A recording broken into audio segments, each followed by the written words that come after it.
Hello and welcome back to another video. My name is Kathy. I am a registered dietitian, yoga teacher, and fourth trimester fitness instructor. And I am here to talk to you about eating.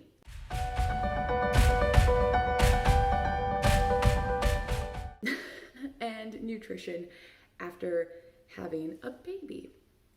Now, I've done a couple of videos on this specifically towards certain nutrients, but recently my daughter has turned one in a few weeks ago or almost a month ago, and the changes that I've experienced in terms of the time and all that good stuff to cook has changed a lot because she's walking now, or trying to walk. She's walking well, but still wobbly, and of course, as all toddlers do, falls, bumps into things. That's what happens when you learn, right?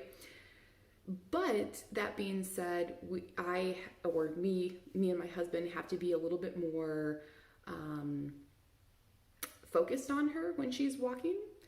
Even though we don't have to hold her hand as much, it's very nerve-wracking to have a wobbly little being walking around the house. It's scary, especially if she's in the kitchen with me and I am chopping something or have a pot of boiling something or whatever.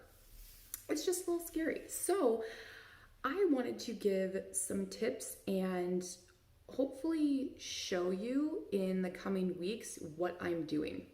So on top of all of that, I am going back into the office for my job. And while I'm excited about that, I have mixed emotions about this. I'm excited, but I'm also, nervous, and it'll be my first time being away from her all day. So there's a lot of mixed emotions, but the kind of one of the other scary things is I have to make sure that food is made for myself, for my daughter, and all that kind of stuff, because I'm used to kind of whipping up a quick lunch while I'm at home, and I'm not going to be able to do that now. And with that, I can also kind of prep dinner throughout the day. Like if I have 5 minutes, I can chop up something or something like that, but I don't have that, or I won't have that luxury. Now, luckily, I'm only going into the office 2 days a week, so I, will have the other 3 days to continue my normal routine, but I am planning on kind of starting to meal prep again, and this is something I've kind of gone on and off with throughout my adult life, just because it's kind of hard to do. And I know as a health professional that might come as a shock because some people think that, dietitians eat perfectly all the time and we have the perfectly balanced meal prepped meals, and that's just not the case.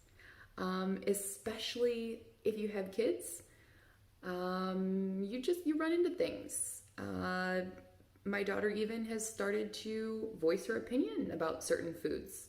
She just won't eat certain foods sometimes, and that's okay. And we're learning how to maneuver around that and offer some things. So I have a lot of things happening and coming soon because I want to talk about that, not that she's a picky eater by any means, but just kind of touch on those topics of picky eating and some tips that I've learned, but also found to be beneficial in terms of getting kids to try foods or anything like that. But specifically, I want to share with you my journey of going back to work and doing some meal prep. So it's officially the weekend now. I'm filming this on a Saturday, and we've got some things going on, but this is kind of the start of my meal prepping journey. That the reason for that is because we had gone grocery shopping recently. It was actually on Thursday night, one of the two, I forget. But we got some new groceries, but I didn't plan my meals before getting the groceries. I'm a huge fan of using what you have, so I don't like buying ingredients just for a recipe. I tend to swap out ingredients a lot. So this is true Kathy fashion, in terms of using what we have. All of that, plus it's a holiday. We've got the 4th of July on Monday, and so there's going to be lots of leftovers and cookout food and all that. So I will be making some potato salad, which I'm so excited about. I am working on getting consistent with these videos, but let's check in on what we're eating and what I'm meal prepping. See you in a bit.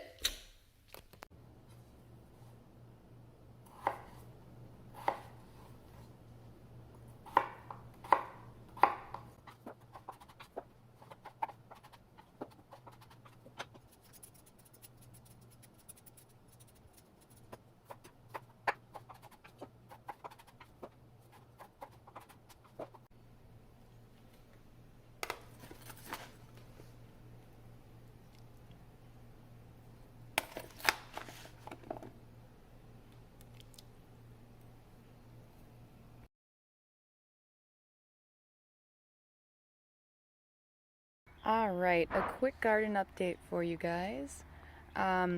So I have some green worms on my cabbage plants and my kale. If you don't know anything about green worms, they are little green caterpillars that turn into these pretty little white butterflies. The problem is that they eat your produce. So I found a natural remedy for this is to mix flour and salt, and it helps to get rid of them. So that's what all these white spots are, is the flour and salt that kind of ate away at my plants a little bit, but it did take care of the worms, which I might be able to show you one of those a little bit later. So I harvested a lot of kale, and it's slowly coming back. So yeah, kale's looking pretty good. It's you can see some new growth there in the middle. A fun little thing, these are garlic ramps. They grow wild in Wisconsin, and I had a bucket of them from a friend, and these completely died during our move, and about a couple weeks ago they just started coming back really intensely, and they're in this really simple container. I'm a little nervous to put them in the ground because they spread like wildfire, but they're delicious and they're a little bit spicy, and I think it's because of how poorly I treated them. So they are extra strong and delicious. But yeah, here's our little pond. It's 6:30 in the morning, so it's the perfect time to be doing this, which I love. So first of all, as I mentioned, we had a little infestation, and my poor little cabbage plant I had to remove because it was just too long gone. I learned a lot during this process though, and so I will probably be making a separate video about pests, specifically for cabbage and in the brassica family. Onions are doing really well. They've really grown. They've got this beautiful, thick, hardy stem and these beautiful bulbs coming up that are getting bigger. So very, very excited about that. This poor little bean plant here, I don't think is gonna make it. I've got another strong onion here and some beans. These are bush beans, as I mentioned in my previous video. I did put a little bit of a trellis in here for support because they did look like they were falling over, and I think that's been beneficial because if you can see right in here, we have a little green bean. So exciting. I'm like a proud mama with my little beans. Oh, another fun thing, we've harvested, so all 4 of these here are pepper plants, and we've harvested 1 pepper so far. but we've got a beautiful one growing here, and then 2 more growing in here. If it'll get into focus, there we go. So these are a mild pepper, and the ones over here are a sweeter pepper. These are called a Carmen sweet. We've got one right there. And then these are called just a big chili. So haven't harvested any of these, but as soon as we do, I'll let you know how they taste. Tomato plant's going good. Got some beautiful dill here. I'm gonna chop this up into some potato salad soon. This big behemoth, the acorn squash, just completely blew up. We've got tons of beautiful flowers in here. Oh my gosh, some squash coming in. I'm so excited. So excited. It's beautiful. Oh my gosh, I love squash. Lettuce has bolted, but that's okay. We'll just take a nice big harvest and a beautiful big salad. And then this cabbage is doing really nicely. You can see there's a few spots where some of the green worms have gotten to it. You can see my salt and flour mixture on here. But the head is really coming together in the middle, and that's a really good sign. That means we have a healthy plant. So that is the garden update for now.